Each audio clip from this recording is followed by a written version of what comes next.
Dimanche 26 juin 2022, mesdames et messieurs, bonjour et merci de regarder RTI 1, il est 6h30. Samedi, le président de la République, Alassane Ouattara, a quitté Abidjan pour un séjour en France. Le chef de l'État se rendra ensuite à Accra, dans la capitale ghanéenne, où il prendra part au 61e sommet ordinaire des chefs d'État et de gouvernement de la Communauté économique des États de l'Afrique de l'Ouest, CEDEAO. Ces derniers vont évoquer la conduite à tenir à l'encontre du Mali, de la Guinée et du Burkina Faso, trois pays de la sous-région où les militaires ont pris le pouvoir par la force ces dernières années.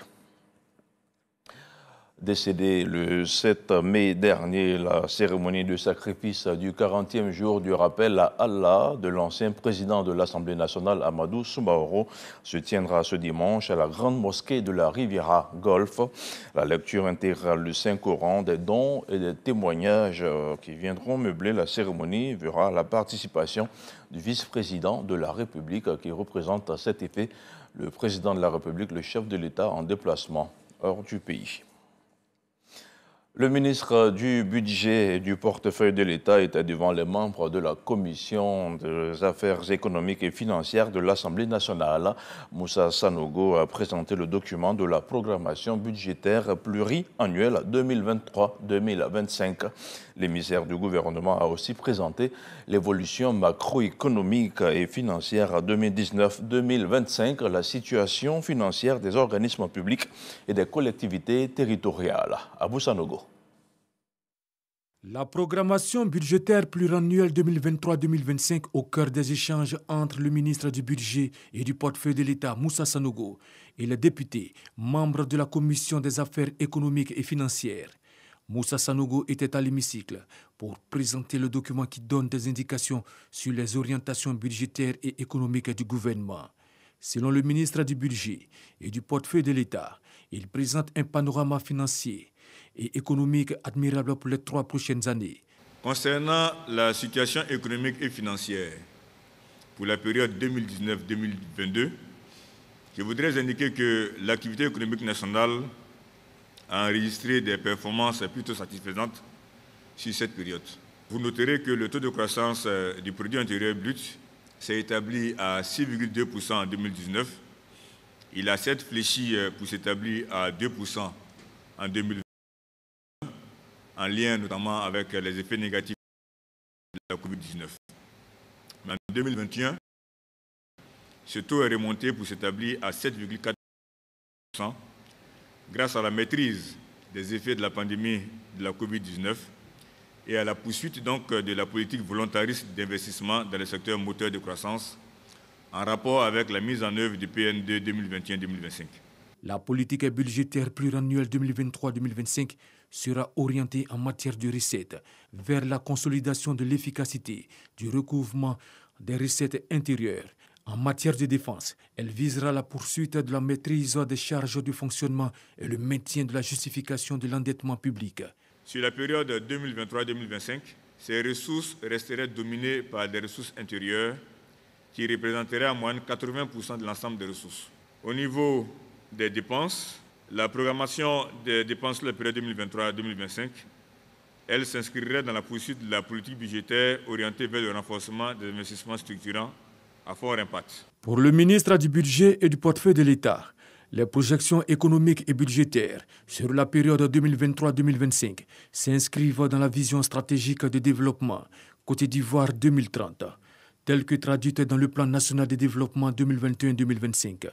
Les ressources du budget de l'État pour l'année 2023 s'élèvent à 11 272,1 milliards de francs CFA. Elles connaissent une hausse de 13,8% par rapport à celle de l'année en cours.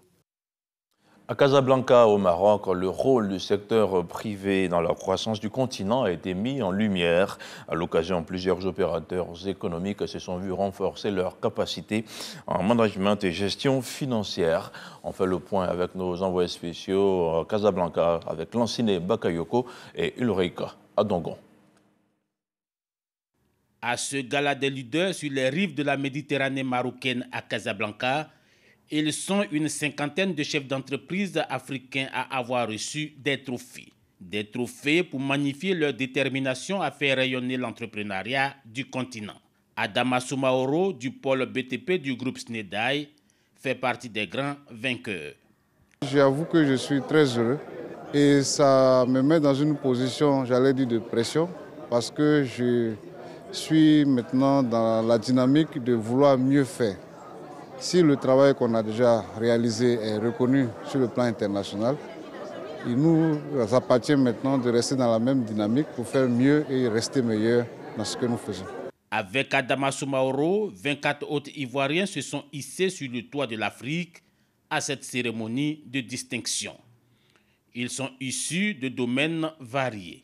C'est une grande première et c'est ce qui fait l'originalité. Et cette année, c'est d'inviter les chefs et de montrer que la chefferie joue un rôle socio-économique. Cela nous permet de savoir que les efforts qui sont faits au quotidien sont reconnus, non seulement par certaines structures, sont reconnus aussi par l'État. Depuis près de 10 ans que j'exerce, je suis honoré pour une fois au Maroc. Pour moi, c'est une fierté. Ce gala a mobilisé de nombreuses personnalités du monde des affaires, notamment marocains. Des Marocains en pleine conquête des marchés subsahariens. Une satisfaction pour le capitaine opérationnel du prix panafricain des leaders. C'est leur mérite, mais cela les oblige à aller au-delà de leur force. Ils doivent entreprendre des choses novatrices, des choses qui servent à la communauté pour le développement de l'Afrique, parce que l'Afrique, c'est le continent de demain, le centre du monde. Le super prix est revenu à Antonio Souaré. L'entrepreneur guinéen a annoncé sa volonté d'étendre ses activités au Mali, au Sénégal et surtout en Côte d'Ivoire. Retour chez nous à Abidjan avec les élèves maîtres de la 26e promotion du CAFOP, le Centre d'aptitude et de formation pédagogique supérieure d'Abidjan, qui est de sortie, une sortie officielle qui marque la fin de formation de 515 élèves maîtres sur le site d'Adjamé. La promotion Adama Diawara, du nom du ministre de l'Enseignement supérieur et de la Recherche scientifique, a été invitée à mettre en avant la passion pour une éducation de qualité dans notre pays. Un reportage de Mohamed Khalid Diomandé, commenté par Jean-Marc Radjavi. Ils sont au nombre de 515 élèves maîtres, dont 360 femmes. Ces élèves constituent la 26e promotion du Centre d'aptitude et de formation pédagogique CAFOP d'Abidjan, site d'Adjamé. Leur baptême est fait par le ministre de l'Enseignement supérieur et de la Recherche scientifique, Adama Diawara, parrain de la promotion. Un choix fondé sur les valeurs de travail et de rigueur qu'incarne l'homme. Des valeurs sur lesquelles ces nouveaux enseignants entendent s'appuyer pour investir toutes les localités de la Côte d'Ivoire. On nous a déjà appris à pouvoir compter sur nous. Donc nous aussi, on va faire en sorte qu'il n'y aura pas de tricherie parce qu'on a travaillé durement, on n'accepterait pas la facilité. On a eu 2 années pour bien préparer tout ce qu'il y a comme formation, pour aller sur le terrain, pour encadrer nos enfants, à tous les parents d'élèves. Nous sommes prêts à enseigner vos enfants, soyez confiants. L'éducation est le socle du développement de toute nation. Adama Diawara invite donc à s'approprier le triptyque passion, engagement et rigueur. L'enseignement, c'est un sacerdoce. Donc, quand ils viennent à l'enseignement, il faut qu'ils sachent que ce n'est pas pour venir se faire de l'argent. Nous attendons d'eux d'être des enseignants modèles qui soient foncièrement amoureux de leur métier, soucieux de l'avenir des enfants qui leur sont confiés, à qui donc ils doivent donner une formation de base solide qui leur permet de mener des études brillantes dans la suite. Et demain, pour être des ressources humaines de qualité, capables de contribuer de façon efficace au développement de notre belle Côte d'Ivoire. Cette 26e promotion du CAFOP supérieur d'Abidjan entrera en fonction dès la rentrée scolaire 2022-2023. Hajj 2022, le directeur général des cultes était samedi l'invité de RTI 1, Missamba Bamba, a fait le bilan à mi-parcours de départ des pèlerins en Arabie Saoudite. Il a aussi tenu à rassurer tous les candidats au Hajj. Je vous propose de l'écouter. La Côte d'Ivoire a reçu des autorités saoudiennes un quota global de 4 527 pèlerins à convoyer en Terre Sainte dans le cadre du Hajj 2022. À la répartition finale, les opérateurs privés ont reçu un quota de 870 places et 3657 places ont été attribuées au contingent étatique. En ce qui concerne le contingent étatique, il est prévu 2 modes de départ. 8 vols charters pour un total de 3428 pèlerins, des vols réguliers pour les 229 pèlerins restants. À ce jour, après le 7e vol charter hier, qui s'est effectué, on va dire, au petit matin, nous enregistrons un total de 167 pèlerins qui n'ont pu se présenter à la date et l'heure indiquée pour leur départ. En termes de bilan global, nous pouvons affirmer, à la veille du dernier vol charter prévu, que 2863 pèlerins ont été déjà transportés par vol charter sur les 3657 du contingent étatique. 794 pèlerins restent à transporter, y compris les 167 pèlerins qui ont manqué leur vol charter.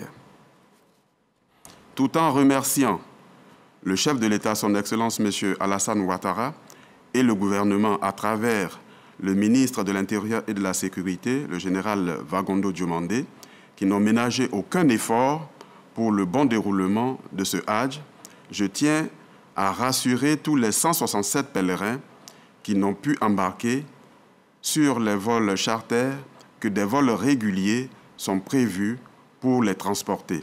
En conséquence, nous leur demandons de rester à l'écoute du call center du commissariat du Hajj pour leur départ effectif. Et voilà, c'était le point de la situation fait par Messamba Bamba, le directeur général de Culte. Dans l'actualité internationale, dans la guerre en Ukraine, la Russie va livrer dans les prochains mois à la Biélorussie des missiles capables de transporter des charges nucléaires. C'est ce qu'a annoncé hier samedi Vladimir Poutine en recevant en Biélorusse, sinon le président biélorusse Alexandre Loukachenko. Un entretien qui s'est déroulé à Saint-Pétersbourg et retransmis par la télévision russe. Et puis, ce 26 juin marque le 62e anniversaire de la grande île de Madagascar, le pays qui a retrouvé sa souveraineté après plus d'un demi-siècle de colonisation française, célèbre l'événement avec faste ce dimanche. Cette année, le rassemblement, concerts et kermesse sont au programme. Une célébration rendue impossible ces 2 dernières années à cause de la pandémie de la maladie Covid-19 qui empêchait des festivités et des liesses populaires habituelles. Voilà, c'est la fin de ce flash d'informations retrouvé à 13h. Hamza Diaby, quant à moi, je serai chez vous ce soir à 23h.